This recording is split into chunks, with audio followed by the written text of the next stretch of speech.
Bonjour à tous, c'est Jocelyn de Philopsy et aujourd'hui je vais vous parler de ce qu'implique le changement. Alors c'est assez gros parce que en ce moment je lis un livre qui s'appelle Renouer avec soi. Donc je vous présente. Hop, ceci c'est un gros pavé de d'à peu près 600 pages, rien que ça. Et eh bien, il traite des enfants adoptés qui, une fois devenus adultes, ont peut-être quelques troubles par rapport à la séparation de leur mère quand ils étaient plus jeunes. Moi-même, je suis un enfant adopté, donc forcément, j'ai voulu me renseigner sur le sujet et j'ai remarqué certaines choses qui pouvaient être aussi ressenties par des gens qui n'étaient pas forcément adoptés. Bon, du coup, je vais partager ça. On a tous une mémoire implicite.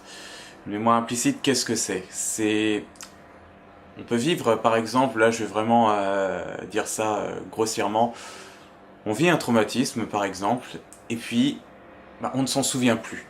Quand on est très jeune. Quand on est très jeune, il y a des choses qu'on vit, mais on ne se souvient plus. Par exemple, la mémoire intra-utéro, il est prouvé que les nourrissons ont une mémoire déjà dans le ventre de leur mère, dès qu'ils ont une conscience, et puis avant leurs 3 ans, et tous ces souvenirs-là entrent en mémoire implicite, et pas en mémoire consciente.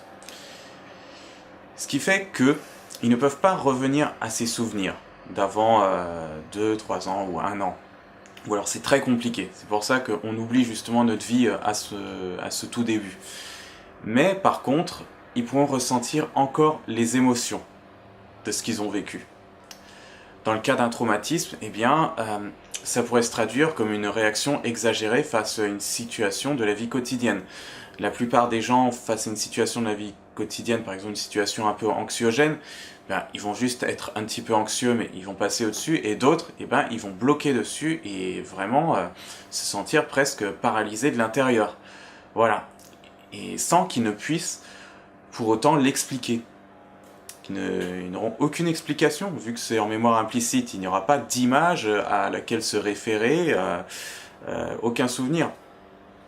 Alors, du coup, dans ce livre, il est dit que nous ne sommes pas les émotions de ce traumatisme. Ça a peut-être été le cas pendant quelques minutes ou une période donnée de notre vie, mais ce n'est plus nous. C'est comme, il y a 10 ans, on était peut-être mal à l'aise, mal dans notre peau. Aujourd'hui, ce n'est plus le cas, c'est autre chose. Et là, ça revient au même, en fait. C'est qu'on était face à un traumatisme, on a été sous un choc aussi jeune. Par exemple, là, dans le livre, c'est la séparation avec la mère. Et on n'a rien pu faire. Et ça nous a bouleversés et on se retrouve à éprouver des émotions qu'on ne connaît pas, qu'on ne comprend pas. Du coup, on n'est pas vraiment soi. On est à la recherche du moi originel, comme il l'appelle dans le livre. Parce qu'on se construit un faux moi.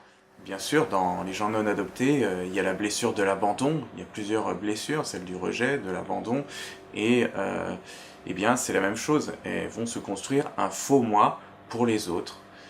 Ce qui fait que elles ne seront même pas conscientes de ne pas être ce qu'elles sont.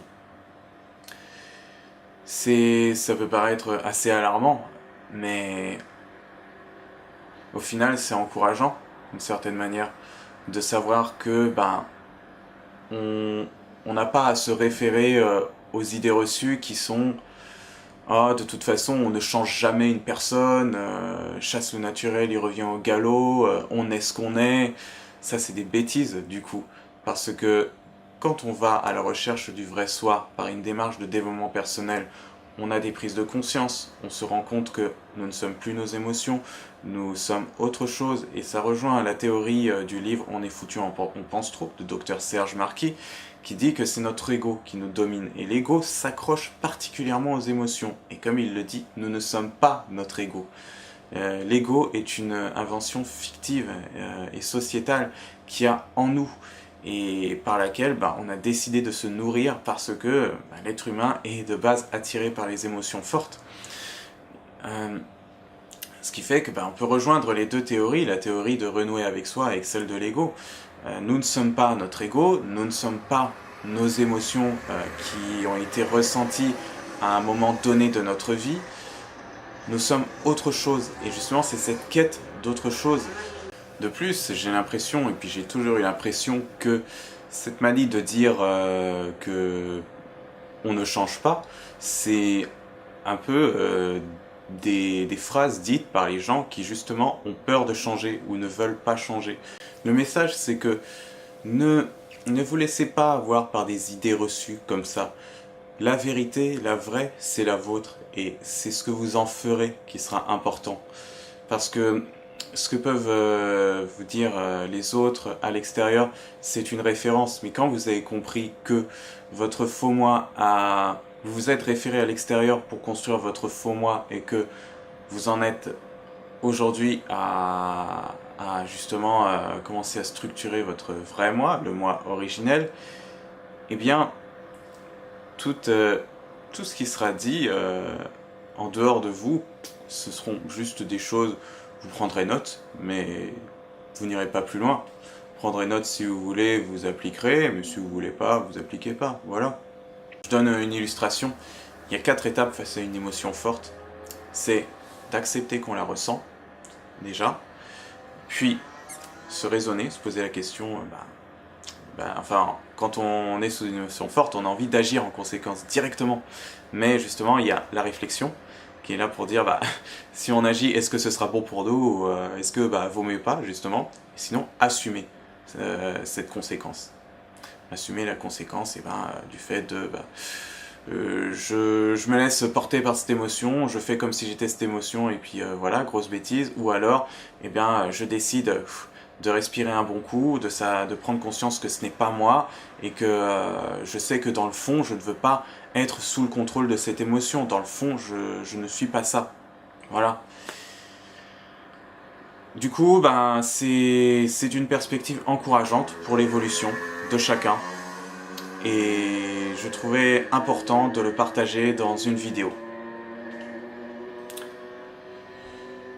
Je n'ai rien d'autre à rajouter. Je vous remercie d'avoir écouté jusqu'au bout. Vous pouvez me rejoindre sur ma chaîne Facebook. Non, ma page Facebook, ma chaîne YouTube et sur mon blog recueil-philopsie.com sur lequel je détaillerai plus cet article. De plus, je vous ferai un point sur ce livre dès que j'aurai avancé parce que c'est quand même un sacré morceau et à la base, je suis pas un gros lecteur. À bientôt.